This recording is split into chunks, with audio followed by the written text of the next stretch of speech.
Hey, you're listening to Don't Lie to Your Life Coach podcast with Kim Arrington. I'm Kim Arrington. I'm a life coach, a weight loss coach, an author, and a badass passionate about helping you connect back to your most authentic self. Join me here each week so I can coach you on how to think all those juicy thoughts that get you feeling your absolute best and taking some big ass action. Coaching has changed my life, and it can change your life too. I'm here to give you real life solutions to create a life you'll love. Because the truth is, boo, you ain't just got problems, you got options.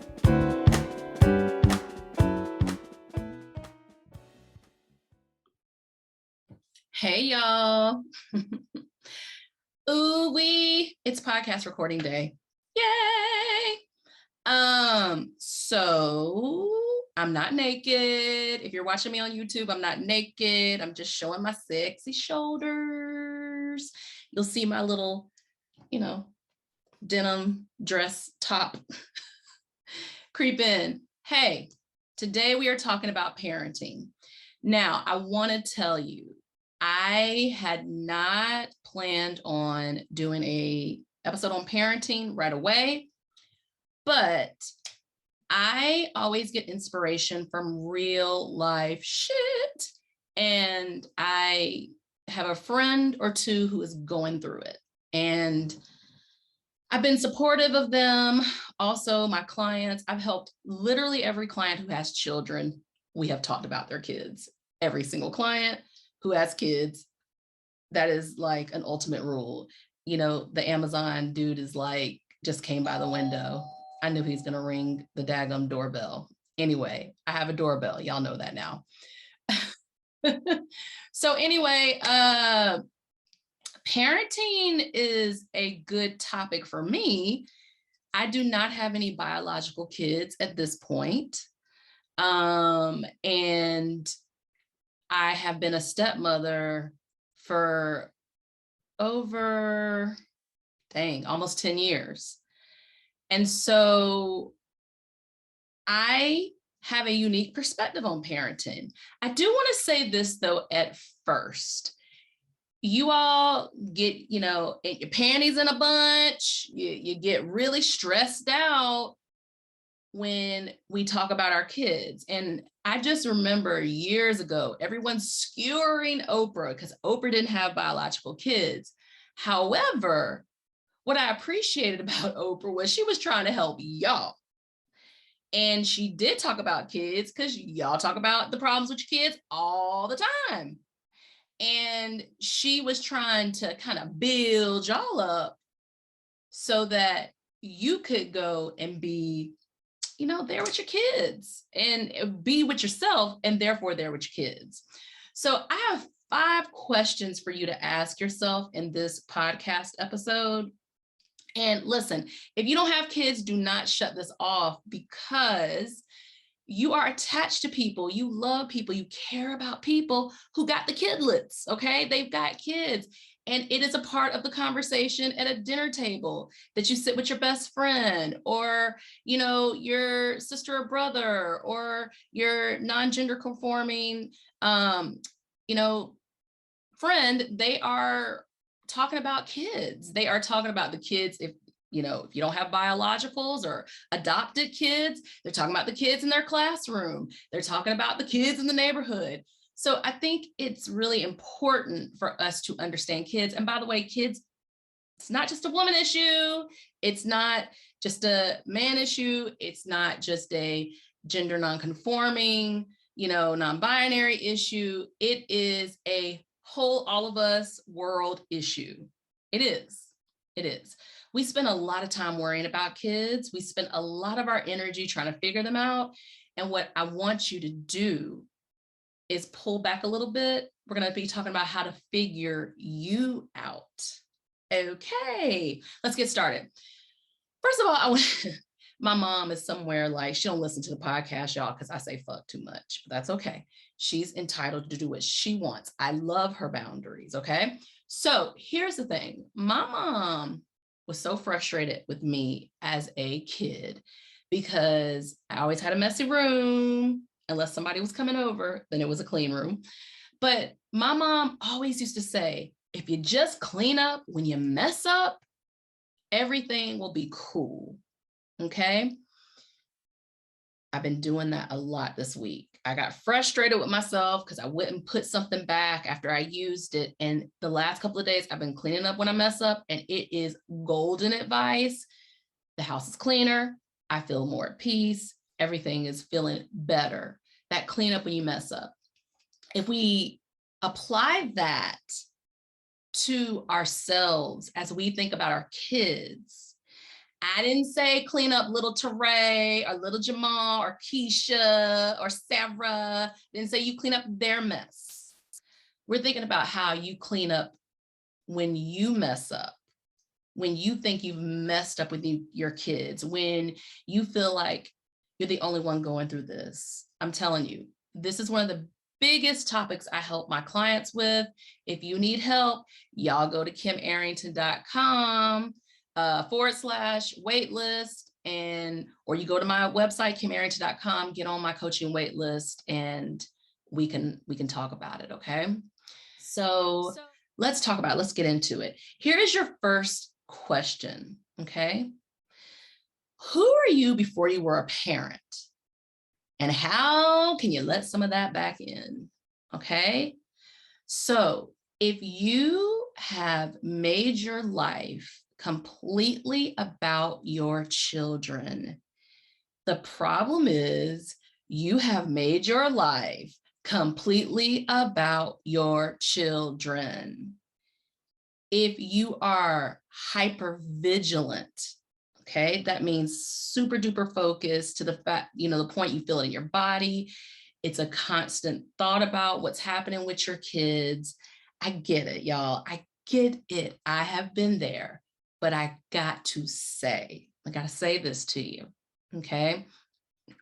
I got to say it to you. That ain't the way to live. How can we let 5 to 10% of ourselves back in? I didn't say the whole shebang.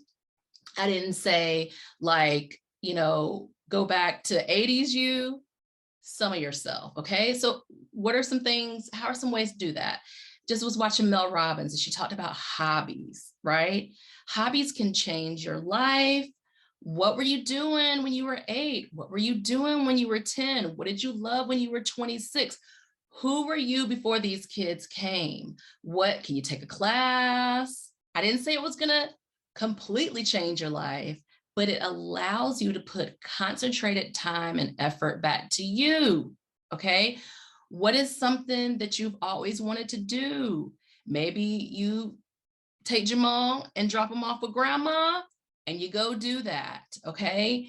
I need you to think about who you were, not just that, but your personality. Like some of us hit a switch when we became parents, and we decided we were going to be the cleavers. Y'all remember Leave It to Beaver, serving the milk at dinner, quote unquote, squeaky clean. We decided we were going to change our personalities when we had these kids, and that ain't you. And some of the pain, resistance, some of that thing you're missing is yourself.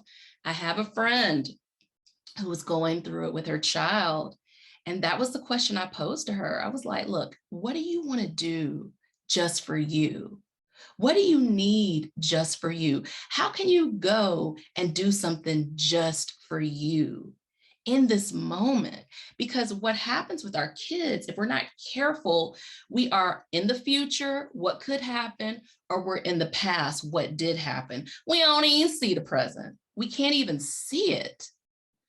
Y'all, hope is a renewable resource. Y'all remember that in school?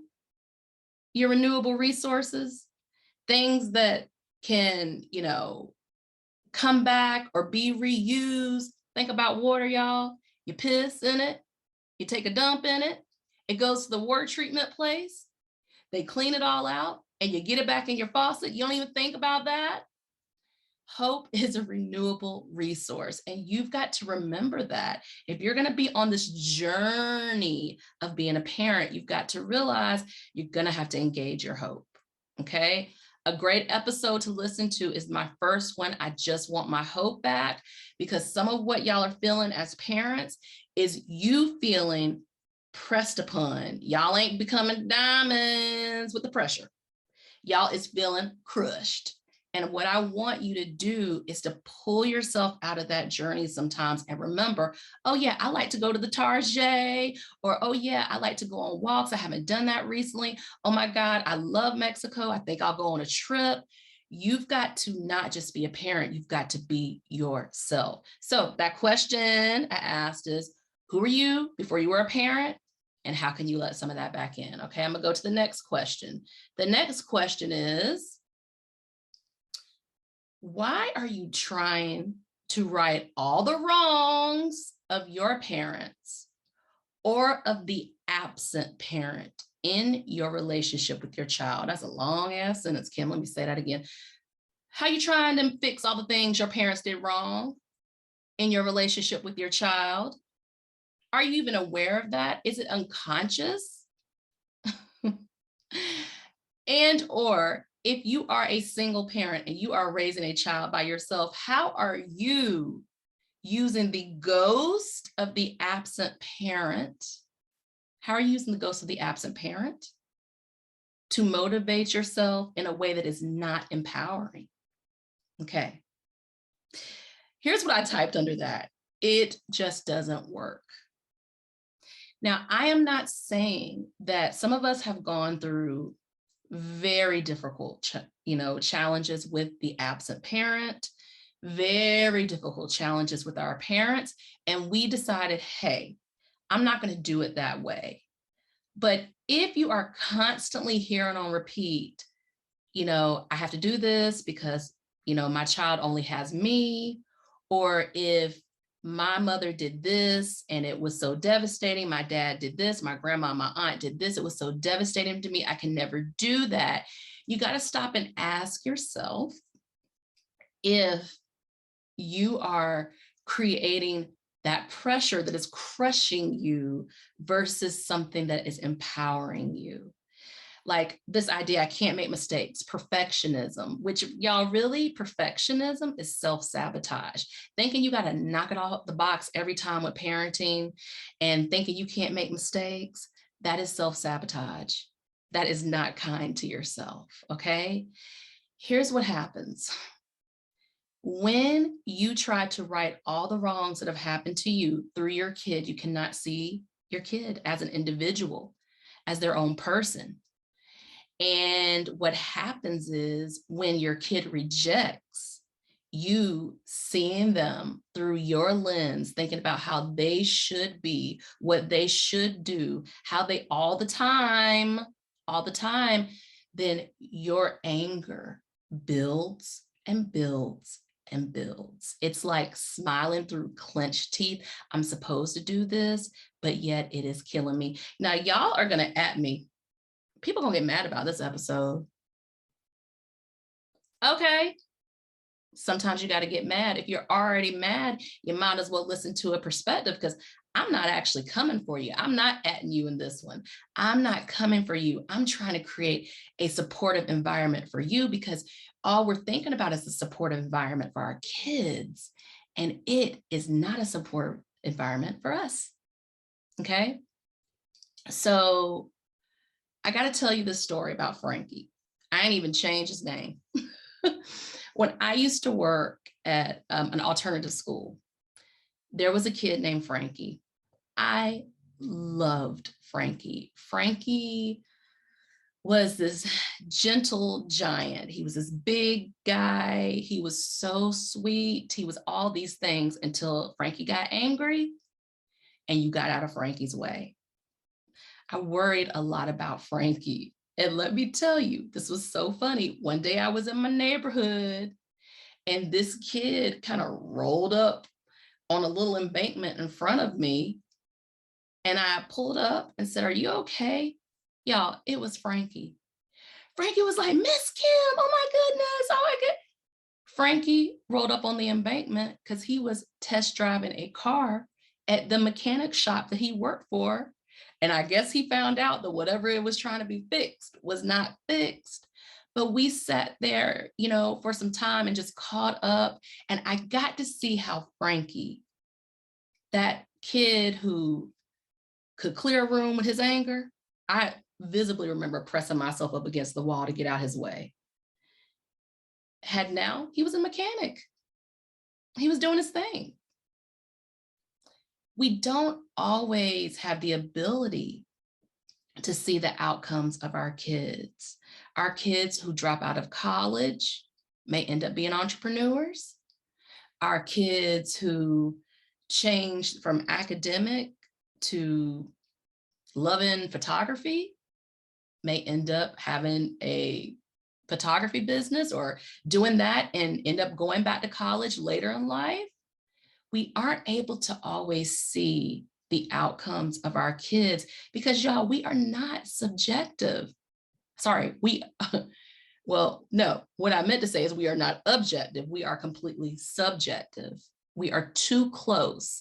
I don't know about y'all, but my 45-year-old, almost 46-year-old eyes, if it's like this, I can't see it, y'all. It's like a trombone. I got to zoom out now to see closer things. So I want you to think about that too when it comes to your kid. You might be like this when you need to zoom out some, okay? And again, this is affirmative. Y'all are working so hard. I'm gonna get to that. I'm gonna get to the question that really builds you up, okay? So the next question I have for you is, why are you letting what your child does or does not do be the epicenter of your self-esteem? Ooh, child, I could shout on that one. Let's go back to that one. Why are you letting what your child does or doesn't do be your self-esteem? Can we talk about an epicenter? Y'all know what an epicenter is?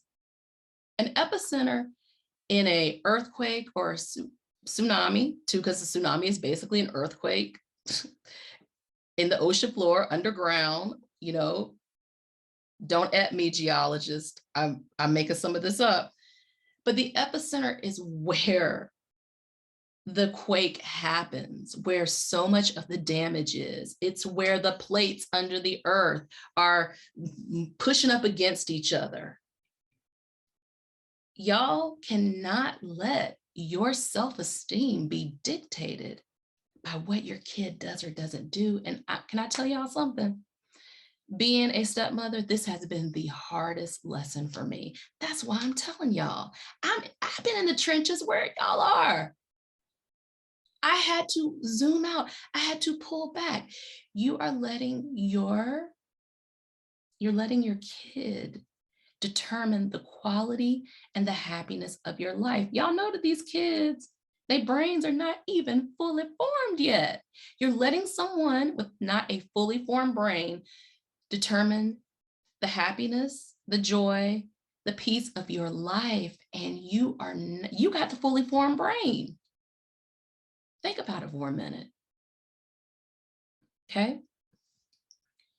Here's what I got a DM from a client yesterday who was talking to me about, I'm not going to say too much because I don't want to identify her, who was talking to me about an organization reaching out because they didn't have enough participation and that it may not, continue. And what I said to her, actually, I'm going to say some of what I said to her. I said to her, you know what? Your boundary was you were not going to participate in any of this. You've already done that. And here's what happens. When you don't enforce that boundary, then you end up having that seething rage, that anger, what I say, smiling through clenched teeth. You don't really want to do it, but you feel like you got to do it. I said, the folks who haven't recruited, gonna have to recruit. You are not always the person who saves. When this comes to your child, you may need to pull back and connect to yourself. I am going to be doing an episode around self-love by any means necessary, okay? And so you may have to pull back and realize, number one is awareness. I've been letting LaKeisha has been jerking me back and forth, my self-esteem back and forth. I'm aware of it. That's not change yet, but awareness is the first step. Okay. And then you're like, what do I want to do about it? Do I want to continue this behavior? Do I want to look at more closely where that comes from? Oh, yeah, I saw that with my family growing up, how my mother let my brother's behavior always dictate her happiness. As a matter of fact, I felt like I was a little neglected because she was always looking to see what Bill did. So that's a pattern that is familiar to me. That's a deeper awareness, right? You figured out where it came from. You located where it came from. And then the next step is what do I want to do about it? If you were my client, I'd say, what are 3 options you have to do about this? And then we locate, you get one of those options, and then we'd do as little as we could in that option. So for instance, I have a client. It's so funny when my clients listen to the podcast. They were like, I was a podcast all-star. I was like, you totally were. I have a client who has a child who has struggled with making friends, and therefore she feels like she has to be available because, her child has talked about so much about not being able to make friends. And so her homework last week was, let her call you and wait 5 minutes. You can either call her back, you can text her and say, hey, I can't talk right now, but she had to sit in that discomfort of not being readily available. That was for her. Now I said, if she calls back, answer the phone. Okay. If she, I gave her other options. I was like, when you're talking to her and she is emoting, she's talking about all the things, be silent. And she told me, she was like, I never thought about it. It was so helpful. It was so useful when I was silent. She said, well, what do you think? And then she was like, are you there? Like the mom didn't say anything. And she was able to redirect it back to her and be like, I'm listening to you. What do you think you should do? And her kid totally was able to do that. So change behavior, that waiting that 5 minutes could be uncomfortable, but not having boundaries is lasting discomfort. You got to choose your hard. Change behavior or feeling like a shit stack because you're constantly doing the same thing and you ain't happy. You got to change your behavior. Okay. I said this before. Catastrophe is not always preventable. I really blame a 24-hour news cycle. What did that happen in the 90s with CNN? I don't know. I blame a 24-hour news cycle that literally shows us all the things, the bad things that can happen in the world for an increased parental anxiety. Like we got to think about how, y'all, when I had a kid, anything that happened, I'm like, yeah, don't do this. And yeah, don't do this. And don't do that. It was a constant anxiety for me until I was able to pull back and say, I can't do that. I can't do that anymore. It's interrupting my sleep. It's interrupting my peace of mind. It's making me feel nutty. And I can't do that anymore. I'm going to try my best. I began to affirm myself. I'm doing the best I can. It's not always my job. In my case, as a stepmother, I'm a bonus.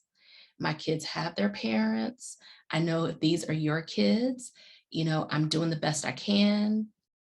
I may need some help, assistance, a therapist, a counselor, doing other things, hiring, going to a membership that talks about self-love or whatever. I may need some help with this. I may need some help disengaging from this, okay? All right. Why are you letting your child be the epicenter of your self-esteem? Epicenters are not awesome, y'all, unless maybe you're a geologist, okay? Here's the next question. Why do you need the approval from folks that ain't in your shoes? They don't wear your Nikes or your Crocs. Y'all on these Crocs, I'm telling you. My kid is so excited when he gets Crocs, okay? He's got a red pair of Crocs. He's very excited about his shoes. People who aren't in your shoes, why do you need the approval? Why do you need the approval of your best friend? Why do you need the approval of your favorite aunt or your mom? Why do you need the approval to shine back on you to let you know you're doing okay? Can I tell y'all something? So many of y'all are doing better than okay. You're doing, I see you. I see you at your kids' events. I see you working extra jobs to make sure your kid has what they need. Man, I have a friend, child, her kid plays every sport. Sister friend is at all of them. Look, she is an all-terrain parent. I tell her all the time, girl, you is doing it. You are supporting your kids. You're helping with homework. You're hiring tutors. You're finding free tutors. If it's not in your budget to have tutors, you're taking them to the doctors. You're, talking to them. You're playing, you're playing games outside with them. You're taking them to cultural things, even when they act like they don't want to. You're taking them on vacations. You're helping to fortify them. Y'all. Now I got to skip to the one I was going to say. Why can't you see all the right you're doing? That was the last question. Why can't you see all the right you're doing? New rule. If you're going to look at the wrong, you got to look at the right first. I ask my clients all the time. They say, I'm doing good. Give me evidence. Your brain needs to hear evidence. Okay. You need some help maybe for yourself that isn't based around your kid. I have a friend who used to tell me all the time, Kim, you're not staying in your lane with these kids. Kim, you're doing too much. Kim, you're Kim, you're Kim, you're Kim, you're Kim. She used to say it. And 12,000 years later, prehistoric years later, I eventually was like, oh my God, she's right. Some balls are going to drop. Some things are going to happen. Y'all, I should have had a category of why do y'all make your kids' grades matter so much? Colleges ain't even looking at grades like they used to. Technical schools ain't even looking at grades like they used to. On-the-job training ain't looking at grades like they used to. Y'all, the grades is a whole thing. Maybe your kid won't go to college. That's okay. Okay. Let's get to that question. Why can't you see the right you're doing? Y'all can't always run in with your sword raised, trying to save your kid from this, this, and this. Part of them learning how to be adults is learning how to deal with failure. And failure, while you're around to witness it, helps them. It helps them. You helping them learn how to reassure themselves when they fail helps them. You being around when things don't work out helps them, but you trying to prevent all the failure does not help them. How do I know? I tried. It did not work. Okay. You're allowed mistakes. You're allowed as many mistakes as you need. You know that I was saying they didn't come with a manual. And when you have multiple kids and every kid is different, y'all take the credit. You are dealing with, like you're a supervisor and you have all these personalities. That's parenting. You're dealing with this one who loves to do schoolwork. You're dealing with this one who hates to do schoolwork. You're dealing with the lukewarm schoolwork doer. Give yourself credit. Stop right now and say, I'm outnumbered, especially y'all who are outnumbered, where it's like you and 3 kids or 4 kids or 5 kids or 2 parents or, whatever your household is. Y'all better send those kids over to the auntie's house. Have you a night out, do your thing. Okay. Here's some help. I want to share this. I already said this one. Redirect questions back to your kids. Be more silent and talk less. Well, what do you think you should do? How would you handle this? What do you think? Not what punishment should you choose? Be more silent and let them talk more sometimes than you talk. Okay. Teach them you have needs, boundaries, and desires that are important. I'm going to share the story. I had one of my kids lived on campus somewhere else. And I used to tell him, look, if I'm going to drive up here to get you, you got to be there where I asked you to be. Because if you're not, I'm going to turn this car around and I'm going to leave. Because this particular child had some issues around time. And guess where he always was? Out there, because he knew I would leave him. I'm like, I love you, but I'm taking time out my day. And there's a few hours on each end of this. If you're not there, I'm not coming looking for you. I'm not going to do any of that. I'm going to leave you. Your time, your needs, your boundaries are important. I really recommend. I have a podcast episode, Boundaries for Your Damn Self, that talks about that. I really recommend you digging into what you want. You're already going to get your kid in the special camp and the special this. But y'all, there are even people you can hire who can do some of those things for you, who can figure out the summer programs. I used to do that for kids, who can figure out all the things. Talk to your people and say, hey, how did you do this? If you see on Facebook, this is the great thing about social media. You see this going on or that going on, you talk to your kid about it, and then you figure out, like you ask, how do they do this? Or get your kid on the phone to ask, hey, Miss Cates, can you tell me how, Shauna did this? Those are buildable skills. You don't have to always make the phone call. Your kids can make the phone call. Your kids can send the email too. And this takes me back to, in my household, I never made lunches. My kids loved making their lunches. I never made lunches. And then I had a kid who loved Lunchables. And it's so funny. One day he came home and said, my teacher said, why am I bringing Lunchables? It's not enough food to eat. It's not this. And I asked him, I said, was enough food for you? He was like, yeah, I love my Lunchables or whatever. I said, well, Mr. Such and Such, if he ain't going to the store to buy you some food, then we got this. It's okay if he has an opinion. That's all right.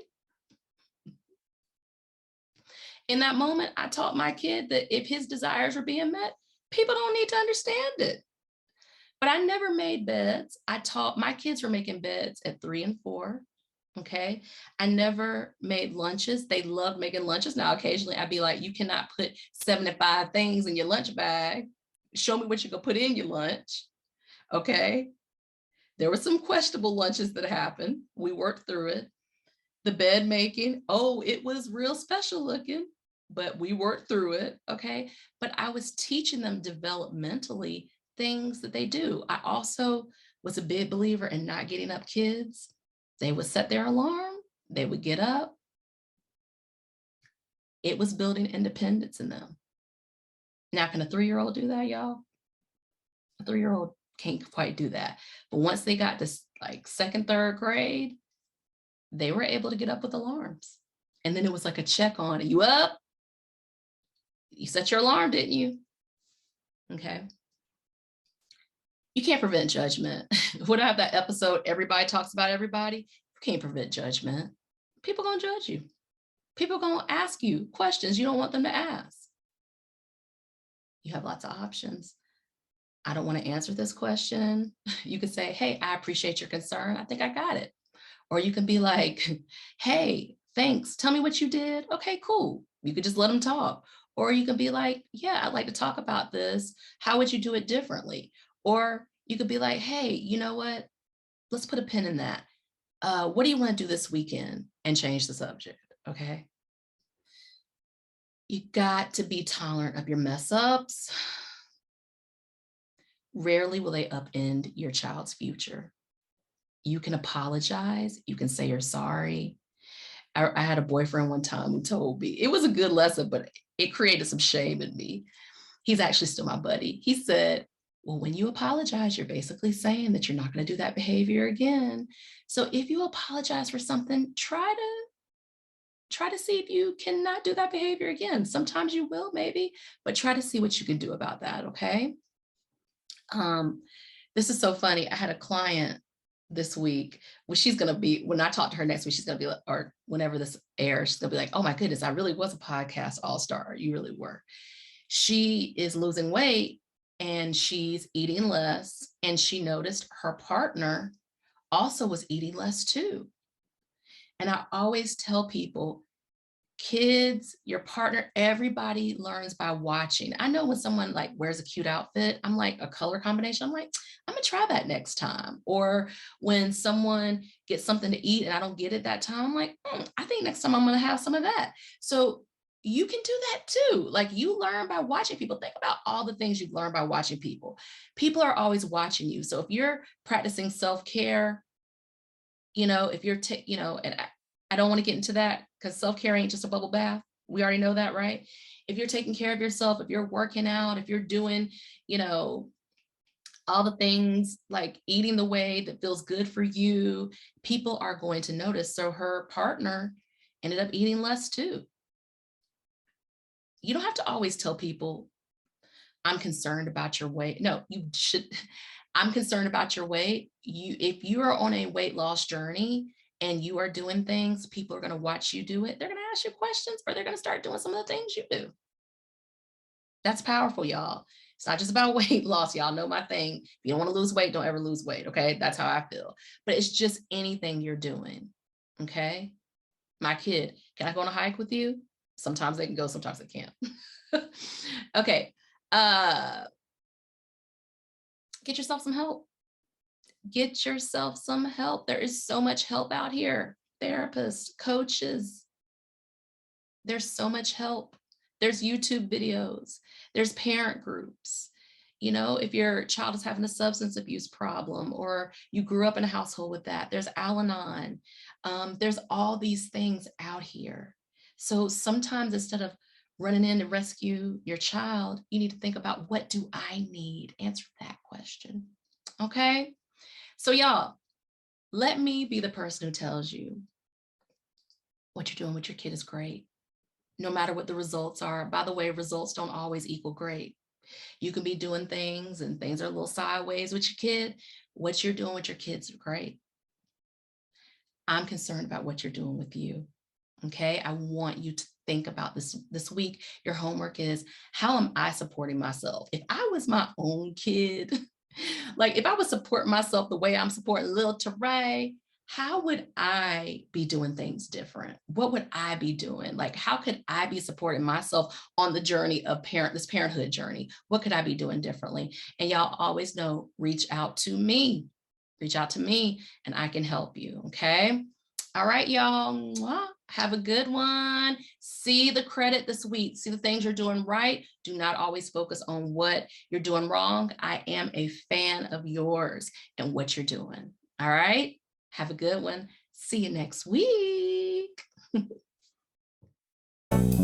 Are you feeling what you just heard? Good. Repeat after me. You don't have to figure it out on your own again anymore. I'm here to help. Head over to KimArrington.com and download my free video series dedicated to getting you feeling your best right now. Look around, there's some good stuff waiting on you. Got questions? Well, we're always talking on the socials, so find me on YouTube, Insta, and the book. Don't be shy, y'all. Go listen to another episode or join me here the same time next week. Finally, don't keep good shit to yourself. Share this with a homie that could use some help too. Remember, we're not lying to ourselves anymore. We're not lying to our doctors. And you damn sure don't lie to your life coach.